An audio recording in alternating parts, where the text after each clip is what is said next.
Est-ce que vous avez envie de gagner, comme moi, 32% d'augmentation de dividendes pour le mois prochain?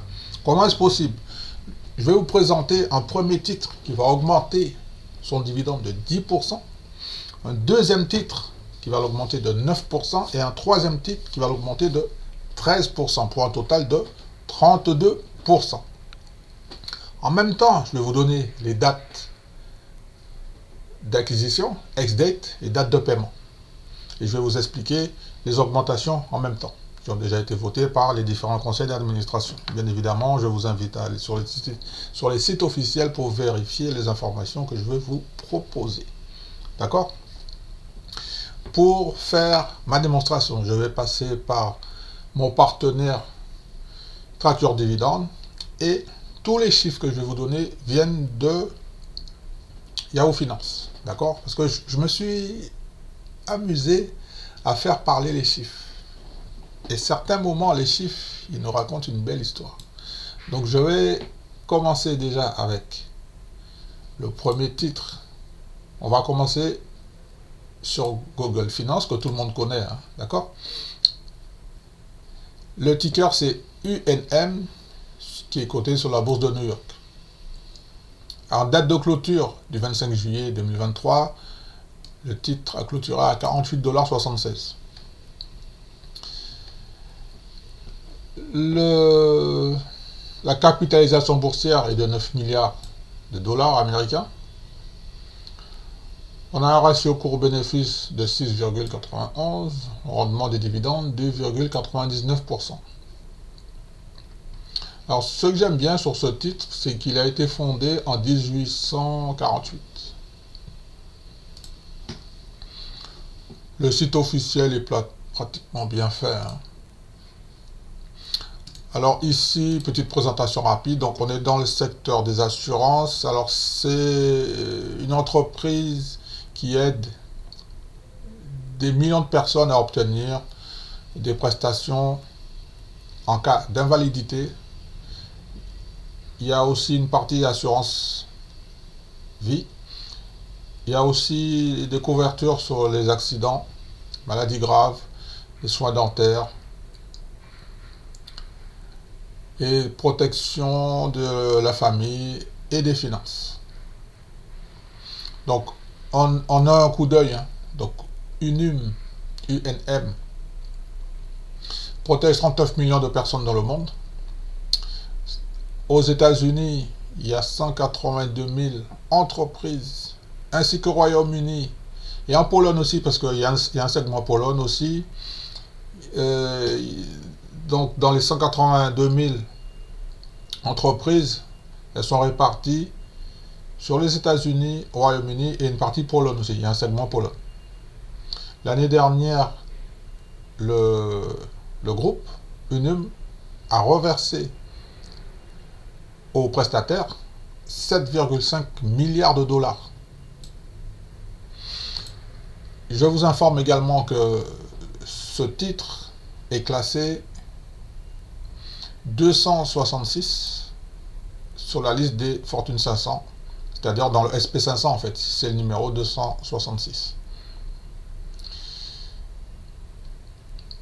Voilà ce que je pouvais dire au niveau de la présentation. Donc maintenant, ce qui nous intéresse, c'est de savoir, donc là maintenant je suis sur Yahoo Finance. J'ai tapé le ticker UNM et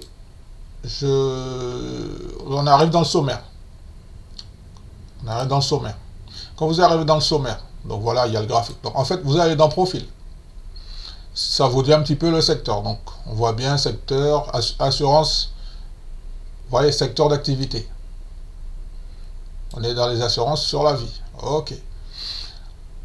Je préfère aller rapidement dans les états financiers. La première ligne qui nous intéresse, c'est le chiffre d'affaires. Vous voyez là, chiffre d'affaires. En 2019, 11 milliards, on part en milliards, hein. D'accord? 13 milliards en 2020, 12 milliards en 2021, 11 milliards en 2022. Ça, c'est les chiffres concernant le chiffre d'affaires.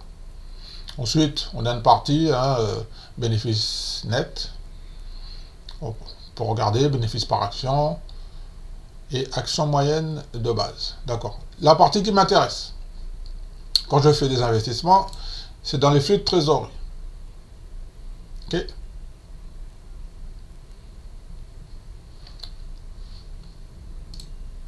Mais avant de vous parler du flux de trésorerie, je vais vous montrer dans la partie dividende. Dans la partie dividende, ici, on est bien sur UNUM, UNM, ok. Dividende, hein, voilà, dividende. Donc les voyants sont verts. Donc ce que j'aime bien remarquer, ça c'est juste pour information, c'est qu'en 2013, on avait un dividende par action de 55 centimes, avec un taux de distribution de 17%. Bah, 10 ans plus tard, le dividende a doublé, ok. Dividende par action, 1,26 $, taux de distribution, 19%. Ça, c'est très, très confortable pour moi. Notez les dates. Ex-date, c'est là où c'est intéressant. Donc, le 27 juillet, ex-date. Date de paiement, le 18 août 2023. Donc, je répète, ex-date, 27 juillet, date de paiement, 18 août 2023. Vous allez recevoir 0,365 centimes par action. Je vous rappelle en même temps que le dividende va augmenter de 10,61%. D'accord?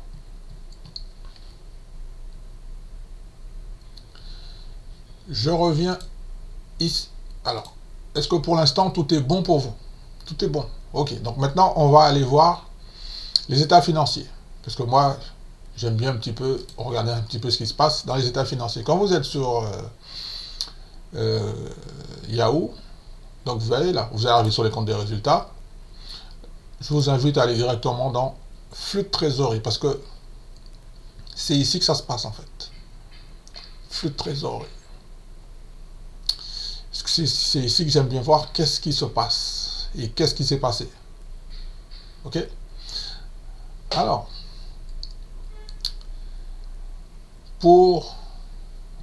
donc on va aller de la droite vers la gauche, donc 2019, 2020, 2021, 2022. On va directement dans la partie qui nous intéresse. Vous voyez les moins, les moins. Donc vous voyez là, ici, investissement et terrain, moins. Donc ils ont fait des investissements. Usines, ils ont peut-être fait des fusions et des acquisitions, mais tout ça est détaillé dans le rapport financier. Achat et investissement, moins. Donc en 2019, moins 4 milliards. Achat et investissement, ok. Mais la partie qui nous intéresse le plus, je reviens ici, parce qu'en fait, quand une société a de l'argent, flux de trésorerie, moi j'aime bien savoir qu'est-ce qu'il fait de l'argent. Qu'est-ce qu'il fait avec cet argent qu'il a gagné. Ok?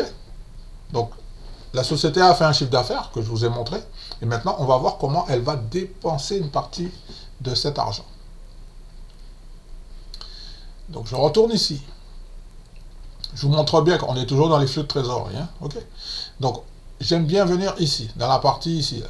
Voilà, flux de trésorerie. Remboursement de la dette. Alors ce que je m'aperçois, c'est que UNUM rembourse sa dette. Par exemple, l'année dernière, en 2022, elle a remboursé 364 millions de dettes. L'année d'avant, 500 millions. L'année d'avant, 480 millions. Et l'année encore d'avant, 493 millions. Ok. Ensuite, dans les mois, je vois que c'est une société qui rachète ses actions. 2022, elle a racheté pour 200 millions. L'année d'avant, 50 millions. Ça, c'était... On paraît que c'est 2020, voilà. Donc l'année du Covid, elle a pas racheté d'actions. L'année avant le Covid, 400 millions.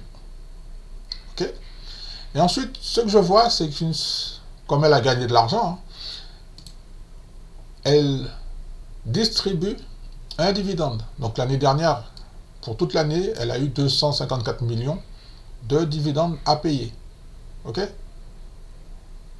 Parce que vous êtes toujours en train de me suivre. Hein? L'année précédente, 239 millions. En plein Covid, 231 millions.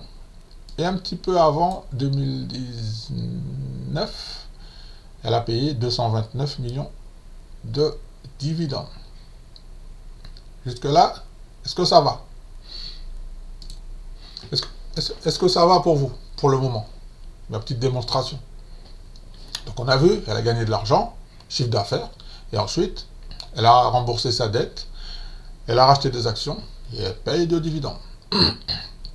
Et moi, ce que j'aime bien savoir, c'est que quand elle a payé tout ça, est-ce qu'il reste de l'argent disponible?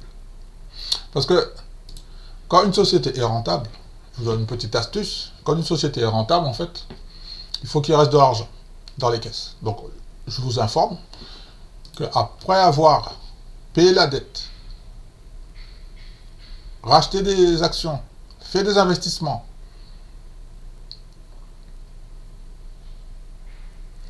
il reste dans les caisses 1 milliard 300 millions. Ça, c'était pour l'année 2000. Là, je parle en année, pour l'année 2022. Ok? Ça, c'est très important à comprendre. Très important à comprendre. Donc, voilà ce que je pouvais dire pour le premier titre. On va passer maintenant, sans plus attendre, au deuxième titre. Alors, il s'agit du ticker MS, Morgan Stanley. D'accord? Morgan Stanley, on est dans le secteur bancaire sur les États-Unis.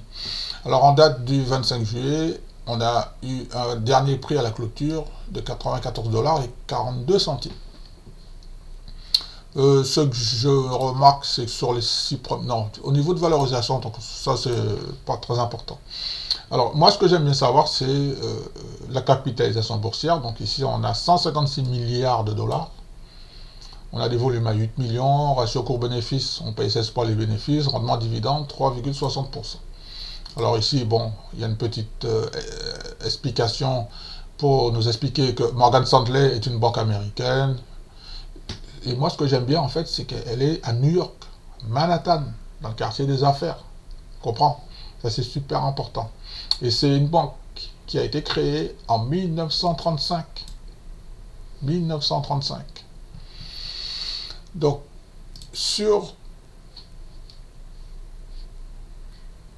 alors, je vais revenir d'abord ici. Je vais d'abord revenir ici et je vous montre les dates concernant les augmentations, que je vous avais parlé des augmentations. Alors, il semblerait qu'ici que... Alors, ici... Donc, je vous montre bien... Je prépare le truc. Donc, voilà. Je vous montre bien qu'on est sur Morgan Stanley dans la partie dividendes. Alors, en 2013, on avait 20 centimes de dividendes. 10 ans plus tard, ça a explosé. Alors, ex-dette, 28 juillet, date de paiement le 15 août. Vous allez recevoir 85 centimes par action, soit une augmentation de 9,68%. 9,68%. Ensuite, maintenant, ce qui m'intéresse, c'est dans la partie profil. Donc, on est capital market, secteur d'activité, banque d'investissement. Ok. Alors, on va dans état financier. Donc, on va regarder un petit peu le chiffre d'affaires. Donc, en 2022, l'année dernière, elle a gagné 50 milliards de chiffre d'affaires. L'année précédente, 56 milliards. L'année précédente, 2020, 45 milliards en plein Covid. Et en 2019, 38 milliards. Ce que je remarque, c'est que le chiffre d'affaires, excusez-moi, le dividende, on va y arriver tout à l'heure.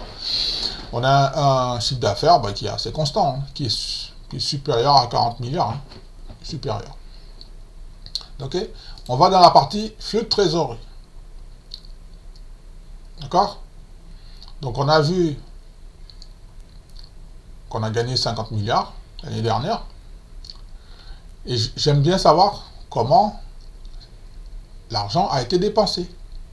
Donc on voit que ici en fait il y a beaucoup de moins. On est dans le secteur banque d'investissement. Ok? Donc dans les fonds de roulement, 23 milliards. Je vais juste prendre que l'année dernière. Dans les créances, moins 4 milliards. Elle a dépensé de l'argent dans les créances. Autres fonds de roulement, 9 milliards. Ok, on descend ici. Investissement. Donc là, ça regroupe investissement, terrain, usine, tout ça. 3 milliards. Ah, il y a une autre dépense, achat et investissement de 29 milliards. Ok. Ensuite, alors comme vous l'avez déjà compris, ça fait déjà beaucoup d'argent tout ça. Ça fait, et là on parle en milliards. À mon avis, on va avoir une petite surprise. Donc je continue. Autre activité, donc là c'est 340 millions. D'accord. Donc alors voilà, là, les trois parties qui me... Alors, est-ce qu'elle rembourse sa dette? Oui, elle a remboursé sa dette de 34 milliards. Elle a racheté 10 milliards d'actions. Et elle a payé 5 milliards de dividendes sur l'année 2022 qui vient de se passer. Ok? Ensuite, je vois une autre dépense, autre activité financière, 1 milliard. Ça, il faudra regarder les détails dans le rapport financier. Alors, moi, ce qui m'intéresse, vous avez vu pour Unum, quand il a payé la dette, les rachats d'actions, les dividendes, les investissements, tout, il leur restait 1,3 milliard. Ici, quand Morgan Stanley a payé les dettes, a fait des investissements, a payé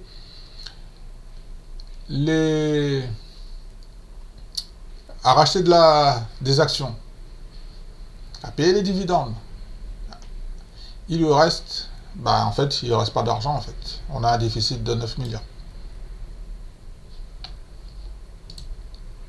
Donc, quand vous faites des investissements, ne regardez pas que le dividende. Il faut aller dans les états financiers et regarder est-ce que c'est normal ou pas. Alors pour moi, ici déjà, j'ai un voyant rouge qui s'est allumé. Hein. D'accord? Bien évidemment, je viens de vous dire ici, que le dividende va augmenter de 9,68%. Mais attention, il faut creuser un petit peu plus loin. Ok? Donc moi, c'est mon but aujourd'hui de vous alerter. D'accord? Donc sur Morgan Stanley, on est ici, donc on a un voyant rouge. En revanche, sur l'année précédente, c'était une très bonne année, il restait beaucoup d'argent, il restait énormément d'argent, il restait 31 milliards. L'année précédente, en plein Covid, moins 26 milliards. En revanche, avant le Covid, il restait 38 milliards. Personnellement, pour le moment, je ne suis pas encore investi sur Morgan Stanley, parce que j'ai besoin d'en savoir un peu plus, est-ce que c'est normal que d'une année sur l'autre, elle est en négatif. Mais sauf qu'à un moment donné, peut-être qu'il faudra couper le dividende, je ne sais pas. On verra bien. Donc voilà les informations que je pouvais vous donner sur Morgan Stanley. Donc on va passer maintenant au titre suivant. On parle, est-ce que vous... Alors, je vous le partage tout de suite. Le ticker, c'est BK. Donc, c'est The Bank of New York. Donc, la Banque de New York. Ok, on est dans le secteur bancaire. Alors, vous allez me dire pourquoi encore le secteur bancaire? Parce que c'est très difficile. Parce qu'en fait, j'avais un challenge là, c'était de trouver 3 sociétés qui augmentent les dividendes de plus de 10%. Et j'en ai trouvé plein, hein, mais les plus solides pour moi, ce sont celles-là, en fait. Ok. Alors, le titre est coté sur les États-Unis. On a une capitalisation boursière supérieure à 34 milliards. On a des volumes moyens de 5 millions. Ok. On paye 13 fois les bénéfices. Rendement du dividende, 3,75%. Donc, la Banque de New York est une entreprise financière spécialisée principalement dans l'émission de titres. La banque privée, treasury management et en gestion d'actifs. Elle présente dans 36 pays, 6 continents et pas de 50 000 salariés. Okay. Donc elle a été créée en 2007. Un petit peu avant la crise des subprimes. Un petit peu avant. Donc on va sur Yahoo Finance, on regarde les états financiers. Mais avant d'aller sur Yahoo Finance, je vais vous dire les dates pour les dates pour le dividende. Alors ce que j'aime bien, c'est juste pour m'amuser, en 2013 58 centimes, 2022 ça a explosé à la hausse, hein, 1,79$, ok. Donc ici, alors ex-date 27 juillet, date de paiement le 10 août, 42 centimes, vous allez recevoir par action pour les actionnaires, hein, ou pour ceux qui sont déjà investis, ce qui fait une augmentation de 13,51%. Donc je continue sur Yahoo Finance, donc on est, voilà, donc c'est asset management dans le secteur bancaire, dans les états financiers. Donc chiffre d'affaires, l'année dernière 16 milliards, l'année d'avant 15 milliards, 2020, 15 milliards. Donc là, il y a de la stabilité. Hein. C'est bien, c'est bien. Donc on continue dans les flux de trésorerie. Donc moi, ce qui m'intéresse maintenant, c'est que qu'est-ce qui s'est passé l'année dernière. Alors l'année dernière, je vois, donc dans investissement, terrain, usine, tout ça, donc il faudra vraiment croiser peut-être fusion d'acquisition dans le rapport financier pour avoir le détail. Ensuite, achat et investissement, 34 milliards. Ok. Donc, alors, dette, moins 4 milliards de dette. Ok. 125 millions de rachat d'actions. C'est pas mal. Je trouve que c'est pas beaucoup. Sachant que l'année précédente, elle en avait acheté pour 5 milliards. L'année d'avant, 1 milliard. Et l'année d'avant, donc il faudra creuser pourquoi il n'y a que 124 millions.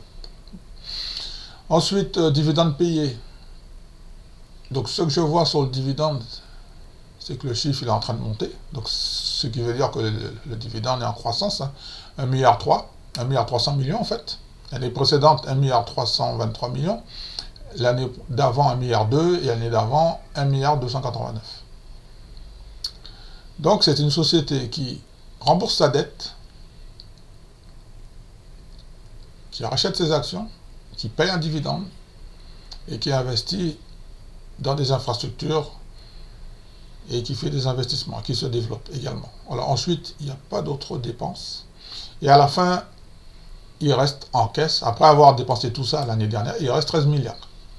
Pour moi, c'est un voyant vert. C'est un bon signal. Ça, c'est une bonne nouvelle pour moi. Donc, on a déjà deux bonnes nouvelles. Alors, dites-moi, qu'est-ce que vous pensez de Unum qui, après avoir payé ses investissements, là, on est dans la configuration, les trois sociétés, ils ont gagné de l'argent, ils ont fait des investissements, ils ont remboursé la dette, ils ont racheté des actions. Les trois rachètent des actions. Parce que moi, dans mes critères de sélection, il faut absolument que dans les capitaux gagnés, dans les flux de trésorerie, en fait, il faut que... Parce qu'en fait, quand une société rachète ses actions, pour moi, en fait, ça veut dire que pour les actionnaires, nos positions vont prendre de la valeur. Et j'adore ça, justement. Et on voit bien que Unum, on a un dividende en augmentation de 10%, Morgan Stanley de 9%, et BK, la banque de New York, de 13%, pour un total de 32%. Donc ça, c'était dans la partie dividende. Et je vous rappelle, dans la partie flux de trésorerie, le seul petit voyant rouge que j'ai vu, c'est pour Morgan Stanley. Après avoir fait des investissements, remboursé la dette, acheté des actions, payé les dividendes et effectué d'autres dépenses, ils sont dans le négatif de 9 milliards. C'est énorme. En revanche, Unum positif de 1 milliard 3, il me semble. Et la banque de New York, mince alors, la banque de New York, par contre, elle, il lui reste 13 milliards. Alors dites-moi, est-ce que dans votre portefeuille, vous avez du Unum dans le secteur des assurances? Et en plus, il y a une grosse nouveauté sur Unum, c'est-à-dire que là, ils vont encore donner plus de couverture pour les prestataires, notamment parce que j'ai dans la partie, alors ici, est-ce que c'est ici?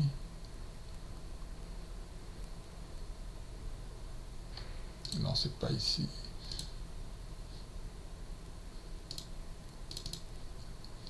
Dans la partie grossesse, hein, parce que j'ai vu la partie grossesse, dans la partie assurance décès aussi, j'ai vu qu'il va y avoir de nouvelles prestations pour les prestataires. Donc c'était une façon pour moi de changer un petit peu ma présentation. Ok. Donc j'espère que vous avez noté les dates pour recevoir du paiement. Et je voudrais terminer en vous disant que, à part la bourse, je ne connais aucun support d'investissement en un mois qui peut me faire gagner 32%. Vous allez me dire comment c'est possible. Il suffit, si j'achète 10 actions Unum, 10 actions Morgan Stanley. Tiens, je vais regarder. Alors, Unum, 10 actions Unum, ça me fait quoi? Ça me fait quoi? Ça me fait... Ouais, bah, ça me fait 500 $, ok. Ça, c'est bon. Donc, si j'en prends pour 500 $, d'accord. Après, Morgan Stanley, donc ça fait... Bah, je vais en prendre pour 500 $ aussi, environ. Ok. Donc là, je vais en acheter environ 6. Ok. Et Banque de New York, 10. Voilà, environ une quinzaine aussi pour 500 $. Ensuite, après, je regarde 500 $. Je prends ma petite calculatrice, hein, on fait ça en direct. Plus 32%, ben oui, puisque je vais m'enrichir de 32%. Donc 1500 plus 32%. 1500 plus 32%. Ben, je vais m'enrichir de... C'est sur l'année. Hein. Eh oui, c'est sur l'année. C'est sur l'année. D'accord? Donc je vous laisse faire le calcul. Qui peut me donner la réponse? Si j'investis 1500 $ sur un an, combien est-ce que je vais gagner d'argent? Qui est capable de me donner cette réponse? Okay. Voilà comment on fait des investissements et voilà comment on s'enrichit grâce au support d'investissement qui s'appelle la bourse. Ok. Alors j'espère que cette vidéo vous a appris à aller, parce que moi en fait l'objectif c'est de vous apprendre d'aller sur Yahoo Finance, vous regardez dans Profil, ensuite vous allez dans je vais m'y recoller, vous allez dans compte de résultats, et ensuite une fois les comptes de résultats, vous allez dans flux de trésorerie et vous regardez les moins. Les moins en fait ce sont les dépenses. Et là c'est un résumé en fait du rapport financier. Et ensuite pour confirmer tous ces chiffres, je vous invite très fortement à aller sur le site de la SEC et d'extraire justement le rapport financier et de regarder est-ce que les chiffres sont conformes. D'accord? J'ai déjà fait des petites vérifications. Pour moi, Yahoo Finance, c'est très très sérieux. Donc voilà ce que je voulais vous dire, les amis. Donc pour moi, au niveau timing, on est parfait parce qu'aujourd'hui, je tourne la vidéo. On est le 26 juillet. Donc la bourse n'est pas encore ouverte au moment où j'ai tourné cette vidéo. Donc je vais vous partager la vidéo avant l'ouverture des marchés financiers sur les États-Unis.